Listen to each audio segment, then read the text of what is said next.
Hello and welcome to the Fibre Circus. This is episode 23 and it is July 3rd of 2019. I'm your host Elizabeth, coming to you from southern Indiana, where I have a hand dyeing, machine knitting, spinning, and knitting farm called the Spotted Circus. You can get a hold of me on Ravelry, Facebook, and Instagram as Spotted Circus, or my email and website are all listed down below in the show notes, which are just down underneath there. If you're a returning viewer, thanks a lot for coming back. And if you're a new viewer, hopefully you enjoy the show this afternoon, technically, I think it is. There's not a ton of knitting content this week, because I've been pretty monogamous on my knitting. But we'll talk about the knitting that I've done, a little bit of spinning that I've done, there's a shop update, and then we'll have a discussion about what's been happening in the knitting community in the last week and a half with Ravelry. So sit back, relax, and enjoy the podcast. So the only thing I've been knitting on this week, which shouldn't be too surprising if you've watched more than 1 week of the show, is my Love Note sweater by TinCan Knits. And I have the neckline is done. Both of the sleeves, wherever they are. There's a sleeve. There's one sleeve. There is sleeve number 2. That's done. And I have picked back up for the base of the sweater. I had it already at the cropped length, and I put it on, and I'll put up a picture right up here. And the cropped length isn't really my goal. Wasn't real keen on it. So I'm going to add roughly another 4 inches to the bottom of this sweater so far. The neckline is a little bit snug. I bound it off. I did my ribbing on the size 7 needles, and then I bound it off with my size 10 needles, and it'll fit over my head, but if anybody has a slightly larger head than me, it's not going to fit them. So I may go back and redo that slightly, because, I mean, it fits alright, but I'd like to put it in the SSK try-it-on room here in 2 weeks, and if anybody's got a bigger head than me, they won't be able to try it on because it'll get stuck on their head. So, hopefully before then, I'll get my inches added onto it, and then I'll also block it, because the blocking will help to open up that lace quite a bit. The actual weight of the sweater is helping with blocking it out naturally a little, as you can tell. So from this point right here, I've got roughly 4 to 4.5 inches that I want to add on to the sweater. It also has a high-low hem detail written in, where the back hem is longer than the front hem.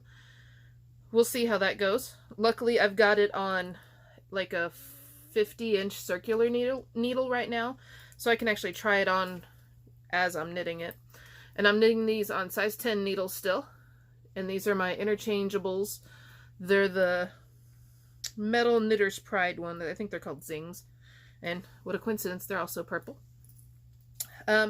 It's not living in a fancy project bag, it's just a cotton bag, and it conveniently still fits down in there really nicely, which is lucky. The colors that I'm using are my brushed Suri alpaca base, and this is called Grape, and it's a Suri mulberry silk. And then the main body color is my Superwash merino sock, so it's a merino nylon sock blend, and the colorway is called Pink.Pop. So I've just re-dyed some of this, and I will have it for sale at SSK at the vendor's marketplace on that Saturday. So, in reality, that's the only thing I've worked on in 2 weeks. Now, that being said, in 2 weeks, I did knit, 2 sleeves, and I picked back up for the neckline and did all the decreases in it. So, that's actually a good, fair bit of knitting, I'd say. But that's, in reality, all I've done. So, I didn't knit on any other projects, because my Rainbow in the Storm is stalled out because I need to actually dye the contrast yarn still for that. So I'm hoping this week I'm going to get that done. And then my Meraki tank, I just didn't work on it. Mainly because I wanted to try to actually get this done because it's made out of my yarn, and so it'll be a shop sample as well. So I worked on that. Finished objects, I didn't finish anything either. No big surprise there. Machine knitting. I did do a class this past weekend down in Kentucky, and I had 3 lovely ladies show up for it, and they were definitely overachievers in the machine knitting ideas. When they got an idea that they wanted a real project, I said, hey, we can all make like some cowls or maybe a hat or something. The first day we had a cowl that got made, we had a hat that got made, And then another woman made what I'd call a shawl. I mean, it was pretty darn good sized. It was probably like super long scarf length. And then the next day, after we worked on the ribbers and decided that ribbers are a bit of extra effort that do take a bit more getting used to, they decided to do other projects. And once again, the overachievers just blew it out of the park. One girl did a color work panel 60 inches long full of sheep and then did a back for it. And she said she was going to do it as a shawl, but in reality, it could have been a sleeping bag because she was very short and she fit right into it. And then the other woman did a very pretty black and white kind of marley colored shawl as well. So it went really well. We only had one injury where one of my friends decided to knit her entire sleeve into the machine and scraped up her elbow pretty good. Luckily, we got her free from the machine, and we got the 2 needles that got bent in the process out of the machine. So she's set up now to do some amazing machine knitting down there at her farm. And her farm, which is River Hill Ranch Alpacas down in, where's she at in Kentucky? I gotta think. Anyways, it's River Hill Ranch down in Kentucky. She's south of Lexington a little bit. They're really big on sustainability and truly using the alpaca for everything. And so I think she's really going to start turning out some really nicely made products from their own alpacas down there for sale. So keep an eye out at the Lexington Farmers Market, because I know that's where she tends to show up at with some of her amazing goods. So that's all the machine knitting that we did. Spinning, I've been doing a little bit. And it's mainly because I've been working on some samples for the Natural Fiber Extravaganza. The Natural Fiber Extravaganza is in approximately 2 weeks down in, it's just outside of Nashville, Tennessee. And it's going to be classes, there's vendors, and then there's seminars all weekend long there as well. And I'm teaching there on Sunday. But I'm also contributing to the natural fiber display that we're doing. And so what we're attempting to do is put forth samples of both the raw fiber, washed fiber, spun fiber, and then a knitted sample. And I'm in charge of the knitting of the samples. Unfortunately, they're not going through my machine the way I'd kind of hoped that they would. So I have a feeling I may be hand knitting all these samples, which isn't going to be very fun, but I will figure out a way to do it. And what I'm working on is actually spinning most of the plant-based / synthetic fibers. So I'm working on spinning up 1/2 ounce each, and then I'm going to be doing some knit samples out of them. So here's some bamboo that I spun. It's pink. It doesn't normally come pink. This is dyed bamboo.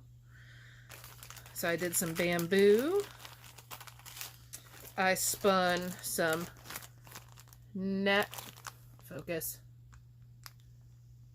some natural tussa silk, and I spun a full ounce of that before I figured out I really didn't need to. I only need to spin about half of that amount. Oh well. So there's my tussa silk, and it's natural, it's not been bleached, so it has a nice honey golden appearance with the shine. And then we have mint fiber. For those of you that have never heard of mint fiber, it's made from mint leaves using the viscose process, and it's supposed to have a cooling properties, along with antibacterial. It's kind of a natural creamy color to it. It was really slippery to spin. Wasn't the highlight of my spinning career to spin this, but it didn't end up too bad. I mean, ply-wise, it's not bad looking in reality. I can definitely see using that in a blend for socks because it added some really nice structural strength along with the supposed cooling properties. And then I also just this morning finished some pineapple fiber, which pineapple fiber is made from the leaves on a pineapple plant. This is it. I don't exactly know what the supposed benefits are from pineapple fiber, besides the fact that you can make pineapple fiber. I didn't like this, spinning-wise. I mean, the spinning itself, I didn't do that bad of a job. I mean, it's pretty even-ish for the most part. However, I mean, there's some shine to it, as you can see, but it was a lot like dealing with bamboo fiber, if you've ever dealt with that. the yarn feels very dense, and I don't know. I'm not going to say hempish, but it feels very bast fiber-like. Not impressed with that at all. But I did it. I spun my little sample, praying that I have enough to do a sample with it and still have a sample skein so that way I don't have to spin up anymore. So still on my list is some rose fiber made out of rose stems and mulberry silk, which I'm not looking forward to because mulberry silk is extremely slippery and it's a real pain in the butt to spin. I also need to go hunt up some more pearl. Let me think. So I have mulberry silk, milk, pearl, rose. What else? And I'll probably do some Firestar, because I think those are the main blending type fibers that I tend to use. I may try to do some camel down just because I have camel down here, and I know that the other woman who's doing sampling may not have the camel down. But yeah, we're doing natural fiber wise. I think we've got Cormo, Monadale, Pygora, Llama, Teeswater, Merino, Wakaya, and Suri alpaca. Probably some mohair. Probably some Rambouillet. So it's going to kind of be a matter of how much we get done. So we're going to try to get a lot done. But once again, there's 2 weeks to go to this, so we can only do so much. It's a project that we're building on long term. So that was my spinning for this week. Travel-wise, I went down and taught a machine knitting class last weekend, and that's all the real travel that I've done in the last 2 weeks. My upcoming events would be July 17th through the 21st. I'm going to be at the Super Summer Knit Together Retreat, which is hosted by the Knit Girls. I'm taking a spinning class there and a Fair Isle knitting class there. And I'll probably bounce over to the Natural Fiber Extravaganza as well, since they're both right there in the Nashville area, and they're going on at the exact same time. So if you don't see me at SSK, you may see me at the Natural Fiber Extravaganza. The 20th is the vending market at SSK. It's open to the public in the afternoon, and I think there's a $5 fee to get in. Really great vendors, including me, will be there. And there'll be a lot of really nice yarn, fiber, handmade soaps, spindles. I think the Dedalius e-spinner is also going to be there as a vendor. So there'll be a little bit of everything there to see. So definitely stop by if you're in the Nashville area and check it out. And on the 21st is when I'm teaching for the Alpaca Owners Association at the Natural Fiber Extravaganza. I have 2 classes there. One is on corespinning and the other one is on overdyeing the natural colored alpaca rainbow. Both classes are sold out, and they have been for quite a while. So if you got in, congratulations, you're lucky. I am still working on all the materials for the class because it's a little more full than what I'd expected. But glad that everyone is signed up and hopefully gets an opportunity to take the class. So definitely check those out. In August, I think I have a few commitments already. Definitely I'll be at Yakapalooza in Tully, New York, which is August 23rd and 24th, I think. It's a Friday, Saturday. I'll be doing the fiber pen judging one day, and then I'll be giving a seminar on yak fiber the next day. And there'll be a lot of really good seminars up there. There'll be yak meat sampling. You'll get to see yaks in person, and probably some yak fiber vendors also would be my guess. So definitely stop up if you're in the New Yorkish area. So let's see, travel, shop update. The shop's back up and live. It doesn't have everything that I have in the actual product trailer in there right now, simply because I'm having issues coordinating the logistics of new colorways and getting them off the trailer, photographed, up online, and then taken out of inventory if they do sell. So I'm having some issues trying to coordinate things. Long term, I want to try to move to a Square marketplace store versus Etsy, because then my inventory could be kept a little bit better. But unfortunately, our internet out here is based off of our cell phones, and I don't get great reception. So it's hard to do any updating, and the laptop that I have is pretty old and kind of ghetto. And I couldn't have Microsoft Word on it and run updates because it doesn't have enough space for anything on there. And that's kind of frustrating. So maybe this fall after SAFF I'll have to invest in a new computer because it's getting a little frustrating trying to update stuff. That's how it goes sometimes. So farm news, there's nothing huge right now. Thanks for the messages for everyone last week about the Korea that we had. Unfortunately, measles had a baby on Monday, and by Wednesday it was dead. We've done a necropsy, and there was nothing really distinctive like, hey, he was missing half of a heart, you know, to tell us what happened. The preliminary results aren't exactly jiving with what it is we thought could be going on either. So the vet's going to be calling up and discussing it with the vet that did the necropsy later next week. So hopefully we'll get a few more answers about what went on. Because he was running around perfectly active in the morning, and by the afternoon he was dead. That's kind of sucked. And of course it came out spotty just like we wanted him to. So measles will be going back in August, probably out to Colorado to rebreed and try again for next fall. So the cruddy thing is it's a year-long wait. You know, so now you've got another year to wait and hope that the baby comes out the way that you want it to and that the baby lives. So that's the joys of alpaca ownership sometimes. Currently, we've got 2 females that are bred for September babies and possibly the llama.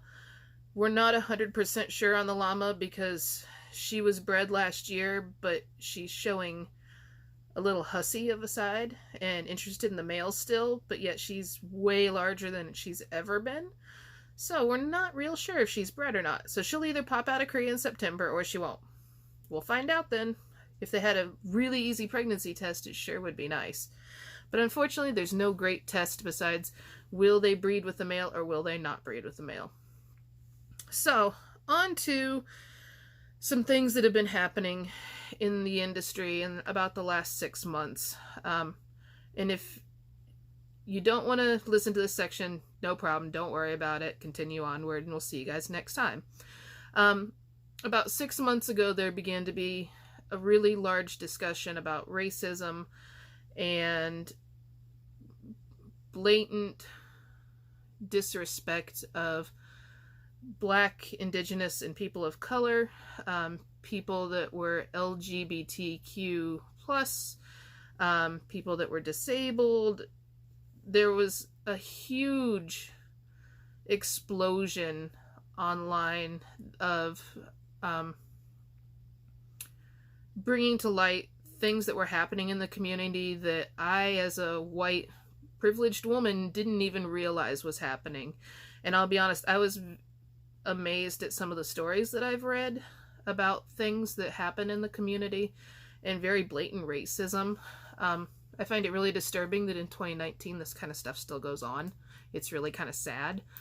I heard stories of people going to the local yarn store for me and literally being followed around like they were going to shoplift when all they were there was to buy some yarn and look at yarn.